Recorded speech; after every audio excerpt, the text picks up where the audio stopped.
अफगानिस्तान और इंडिया का इतिहास बहुत पुराना और जुड़ा हुआ है। दोनों देश कभी मौर्य और मुगल जैसे बड़े बड़े साम्राज्यों का हिस्सा थे। ये रिश्ता हमारे कल्चर और ट्रेडिशंस में साफ दिखता है। 18वीं सदी में ब्रिटिश एम्पायर के आने से बहुत कुछ बदल गया। ब्रिटिश ईस्ट इंडिया कंपनी के फैलने से अफगान दुरानी एम्पायर के साथ लड़ाइयां शुरू हो गईं, जिनका नतीजा एंग्लो अफगान वॉर्स हुआ। ये लड़ाइयां बहुत खूनी और इम्पैक्टफुल थीं, क्योंकि ब्रिटिशर्स अफगानिस्तान को रशियन एक्सपेंशन के खिलाफ एक बफर की तरह देखते थे। फर्स्ट एंग्लो अफगान वॉर में ब्रिटिशर्स हार गए, जबकि सेकंड में उन्हें महंगी जीत मिली। 1919 के थर्ड एंग्लो अफगान वॉर में अफगानिस्तान को आजादी मिल गई। दशकों की लड़ाई के बाद मिली ये आजादी एक नए दौर की शुरुआत थी, लेकिन आगे आने वाले कॉन्फ्लिक्ट्स का रास्ता भी बना। इन लड़ाइयों का असर आज भी अफगानिस्तान के रिलेशनशिप्स पर पड़ता है। अफगानियों की जबरदस्त आजादी उनकी पहचान है। डुरैंड लाइन, जिसे बाउंड्री बनाने के लिए खींचा गया था, वो तुरंत ही विवाद का मुद्दा बन गई। बॉर्डर पर रहने वाले पाश्तून ट्राइब्स ने इसे मानने से इनकार कर दिया, क्योंकि वो अपनी जमीन के बंटवारे को एक्सेप्ट नहीं करते थे। 1947 के बाद इस डिस्प्यूट ने अफगानिस्तान और पाकिस्तान के रिश्तों में जहर घोल दिया। डुरैंड लाइन के इश्यू की वजह से अफगानिस्तान ने पाकिस्तान के यूएन में शामिल होने का विरोध किया। एक अलग पश्तून स्टेट के लिए पश्तूनिस्तान मूवमेंट ने रिश्तों को और बिगाड़ दिया। कोल्ड वॉर के दौरान Afghanistan Soviet US geopolitical game का मोहरा बन गया। 1978 के सौर रेवोल्यूशन और उसके बाद 1979 में सोवियत इन्वेजन ने टेंशन्स को बढ़ा दिया। इस 10 साल लंबे कॉन्फ्लिक्ट का अफगानिस्तान पर बहुत बुरा असर पड़ा। सोवियत इन्वेजन ने एक ब्रूटल 9 साल लंबी लड़ाई शुरू कर दी। अफगान मुजाहिदीन फाइटर्स ने अपने फेथ और डिटर्मिनेशन के दम पर कड़ा रेजिस्टेंस किया। सोवियत यूनियन को कमजोर करने के लिए यूएस ने इस कॉन्फ्लिक्ट में बिलियंस ऑफ डॉलर्स लगा दिए और पाकिस्तान ने मुजाहिदीन की मदद की। ये लड़ाई एक प्रॉक्सी बैटल बन गई, जिसका अफगान लोगों पर बहुत बुरा असर पड़ा। 1988 के जेनेवा अकॉर्ड्स के बाद सोवियत विद्रोह तो हो गए, लेकिन लड़ाई खत्म नहीं हुई। सोवियट्स के जाने के बाद पावर वैक्यूम पैदा हो गया, जिससे एक कैओटिक सिविल वॉर शुरू हो गया। अलग अलग मुजाहिदीन ग्रुप्स कंट्रोल के लिए लड़ते रहे और आम अफगान लोग इस लड़ाई में फंस गए। इस कैओस ने तालिबान के इमर्जेंस का रास्ता बनाया।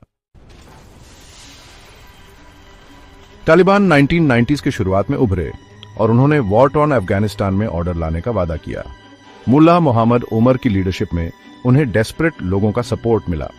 इस्लामिक लॉ की उनकी स्ट्रिक्ट इंटरप्रिटेशन और ऑर्डर लाने में शुरुआती सक्सेस की वजह से उन्हें सपोर्ट मिला, लेकिन उनके ब्रूटल इन्फोर्समेंट, वुमेन्स राइट्स का सप्रेशन और टेररिस्ट्स को पनाह देने की वजह से उनकी निंदा हुई।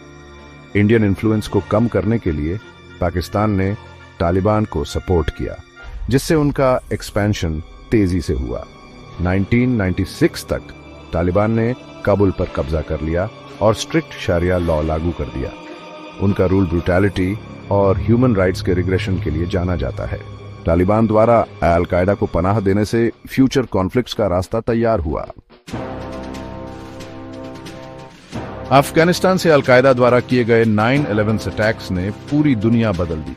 US led war on terror का टारगेट अल कायदा और तालिबान थे, जिसकी वजह से अक्टूबर 2001 में मिलिट्री इंटरवेंशन हुआ। तालिबान रेजिम जल्दी ही ओवरथ्रोन हो गया और एक नई अफगान गवर्नमेंट एस्टैब्लिश हुई। यूएस और उसके अलाइज ने नेशन बिल्डिंग की कोशिश शुरू की और रिकंस्ट्रक्शन में बिलियंस ऑफ डॉलर्स लगाए, लेकिन ये लड़ाई 2 दशकों तक चली और यूएस हिस्ट्री की सबसे लंबी लड़ाई बन गई। इस कॉन्फ्लिक्ट में कई एक्टर्स शामिल थे, जैसे Afghan government, Taliban, US, NATO और रीजनल पावर्स। इस वॉर का अफगान लोगों पर बहुत बुरा असर पड़ा, जिसमें हजारों सिविलियंस मारे गए और लाखों डिस्प्लेस्ड हुए। सारी कोशिशों के बावजूद स्टेबिलिटी नहीं मिल पाई। इस लंबी लड़ाई ने वॉर टॉर्न कंट्री में नेशन बिल्डिंग की चैलेंजेस को हाईलाइट किया। वॉर ऑन टेरर का इंपैक्ट आज भी अफगानिस्तान के फ्यूचर को शेप कर रहा है। अगस्त 2021 में यूएस विथड्रॉल एक टर्निंग पॉइंट था। इस कैओटिक एग्जिट की वजह से अफगान गवर्नमेंट कोलैप्स हो गई और तालिबान ने फिर से कब्जा कर लिया। तालिबान की वापसी ने रिप्रेसिव रूल और टेररिज्म की चिंता बढ़ा दी। उनकी जीत ने इस्लामिस्ट मिलिटेंट्स को और ताकत दी और रीजनल स्टेबिलिटी के लिए कंसर्न्स बढ़ा दिए। इंटरनेशनल कम्युनिटी तालिबान के साथ एंगेज करने की कोशिश कर रही है, साथ ही ह्यूमैनिटेरियन क्राइसिस को एड्रेस भी कर रही है।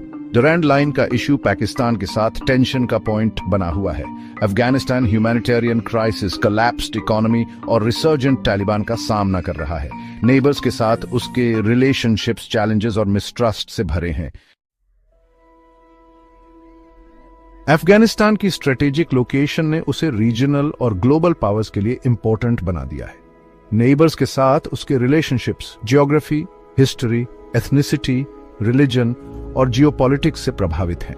पाकिस्तान के साथ डिस्प्यूटेड ड्यूरेंड लाइन वाला पोरस बॉर्डर है और उनके रिश्ते डीप लेकिन फ्रॉट हैं। ईरान, जिसके साथ कल्चरल और लिंग्विस्टिक टाइज हैं, के साथ कभी कोऑपरेशन तो कभी राइवलरी रही है। सेंट्रल एशियन रिपब्लिक स्टेबिलिटी और इकोनॉमिक कोऑपरेशन चाहते हैं, लेकिन इंस्टेबिलिटी स्पिलओवर का डर भी है। अफगानिस्तान के स्टेबिलिटी के लिए नेबर्स के साथ उसके रिलेशनशिप्स बहुत इंपॉर्टेंट हैं। टेररिज्म और इकोनॉमिक अंडर डेवलपमेंट जैसी शेयर्ड चैलेंजेस को एड्रेस करने के लिए एक रीजनल अप्रोच की जरूरत है। अफगानिस्तान का फ्यूचर इन कॉम्प्लेक्स रिलेशनशिप्स को नेविगेट करने पर डिपेंड करता है।